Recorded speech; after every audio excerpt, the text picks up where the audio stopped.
விஷயம் நம்ம பேசிட்டு இருந்தோம்னா, இப்போ எஃப்சி முடிஞ்ச வண்டிய குடுத்துருக்காரு அப்டின்னா, இத செக் பண்ணாம எஃப்சி குடுத்துருக்காங்கன்னா, இது யாரோட ஃபால்ட்ன்னு வரும்னா? இது நான் ரொம்ப நியாயப்பார்வையில நான் பார்க்குறேம்மா. அது இப்போ இன்னைக்கு நான் முதல்ல இத சொல்லிட்டு நான் போனா சரியா இருக்கும்னு நெனைக்கிறேன். இப்போ இன்னைக்கு ஒரு சவாலா சொல்றேன். ஒரு சவால் தான். எனக்கு தெரியாது. இன்னைக்கு ஏதாவது ஒரு மெயின் ரோட்ல நிப்போம். ஒரு செக் பண்ணுவோம். ஒரு ஒரு வெஹிக்கிளும் செக் பண்ணுவோம்.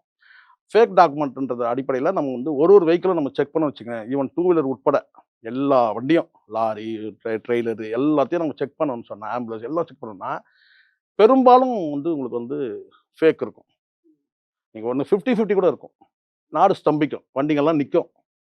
நாளைலருந்து ஓடக்கூடாது அப்படின்னு சொல்லி முடிவு எடுத்தாச்சுன்னா, ஏன்னா அந்த அளவுக்கு அந்த துறை அப்படி இருக்கு. அப்போ இது இந்த தம்பி அப்ப பாலா மேல எப்படின்னா அதுதான் நான் அலிகேஷன் இல்லங்க வரும். இருங்க. இல்ல அதுதான் யார் பண்ணாலும் தப்பு இல்ல. பாலா பண்ணாலும் இப்ப செலக்டிவா பாலாவ எடுத்து தான் நம்ம ஒரு பாயிண்ட் பண்ண வேண்டியது. பேசுறோமே செலக்டிவா தவிர, நீங்க பாலாவ பட் அப்ப மட்டுமே எடுத்து இந்த பேசக்கூடாது. துறையில இருக்கிறவங்கள தானே இல்ல நம்ம 2 வந்து விஷயம் இருக்கு. கேட்கணும். 2 விஷயம் இருக்கு. ஒண்ணு செலக்டிவா பாலாவ மட்டும் எடுத்து பேசுறதுன்றது ஒண்ணு இருக்கு. எடுத்து பேசக்கூடிய நோக்கத்த பத்தி நம்ம அப்புறம் பேசுவோம் நம்ம. அதுவே கேள்வி முதல்ல. இப்போ பாலா பின்னணி யாருன்னு சொன்னா, இத எடுத்து பேசுனவனுடைய பின்னணிய நம்ம பார்க்கணும். அது ஒரு பக்கம் இருக்கட்டும். இப்போ பாலா பண்ணது பார்த்தீங்கன்னா, ஒண்ணு என்னன்னு கேட்டா, fake document. Bala fake document குடுத்து அவர் என்ன பண்ணாருன்னா, ஆம்புலன்ஸ் பண்ணாரு. ஆம்புலன்ஸ்ன்றது ஒரு நோயாளிகள் ஓடக்கூடியது. இப்ப பலரும் பாயிண்ட் பண்ற மாரி, என்னங்க நோயாளிக்கு ஓடக்கூடிய வண்டி பார்த்தீங்கன்னா, அவர் கெட்டுப்போன வெஹிக்கிள கண்டம் பண்ண வெஹிக்கிள தான் அவர் இது பண்ணியிருக்கிறாரு, அப்படி சொன்னாங்க. அப்போ முதல்ல என்னன்னு கேட்டீங்கன்னா, அத அவர் கமர்ஷியலுக்கு பயன்படுத்தாம, நோயாளிகளுக்கு பயன்படுத்தியிருக்காரு.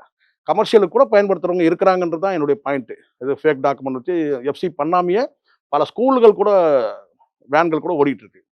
அத குறிப்பிட்டு சொல்லல. ஆனா ஸ்கூல் வேன்கள் அப்ப ஸ்கூல் வேன்கள் பிள்ளைகள தானே கூட்டிட்டு போறாங்க. அப்ப அதுவும் தான் இருக்கு. அதனால இதுல என்னன்னா, ஃபேக் டாக்குமெண்ட் பாலா குடுத்திருக்காரு. அந்த நோக்கம் என்ன? அவர் ஃபோட்டோ எடுத்துக்கிறாரு இதெல்லாம் அதெல்லாம் கீழ்த்தரமான விமர்சனம். ஃபோட்டோ எடுத்து என்னைக்கு கேமரா வந்துச்சோ அன்னைக்கே எல்லாரும் ஃபோட்டோ எடுக்க ஆரம்பிச்சுட்டாங்க எல்லாத்தையுமே. அது வேற. என்ன? அப்போ இந்த இடத்துல பாலா இந்த ஃபேக் டாக்குமெண்ட் குடுத்திருக்கிறது அவருக்கு தெரியுமா? பாலாவுக்கு தெரியுமா? அது எனக்கு பாலா சொல்லாமல் நான் நம்ப மாட்டேன். அதுல இந்த தம்பி அவரு எப்படி இத அவரு பேசினா தான் தெரியும். அவர் பேசாத தெரியாது. அ அவர யாராவது ஏமாத்திட்டாங்களான்றது இருக்கு. இவரு குடுக்கும்போது பார்த்தீங்கன்னா, வண்டியோட கண்டிஷன் எப்படி இருந்ததுன்றது தெரியாது. இவங்க பேசுற மாரி நம்ம பேச முடியாது. அவன் காயலாங்கடை வண்டிய வாங்கி குடுத்துட்டான்னு சொன்னா, காயலாங்கடையில அந்த வண்டியோட பொசிஷன் என்னன்றது இவங்களுக்கு தெரியாது. அந்த வண்டியோட கண்டிஷன் ஒரு மைனர் ரிப்பேர்ல கூட காயலாங்கடையில நிறுத்தி ஆமா, வச்சிருக்கலாம். ஆமா. இப்ப எனக்கிட்ட இருக்க நல்ல பொருள் ஒரு சின்ன ரிப்பேர் இருக்கு. நான் தூக்கி வீசி எறிஞ்சேன்னு வச்சுக்கோங்களேன், அது யாருக்கு இல்லையோ அது பொக்கிஷம். நான் வேணான்னு ஒண்ணு தூக்கி வீசி எறியறேன். அது இல்லாதவங்களுக்கு பொக்கிஷம் தானே!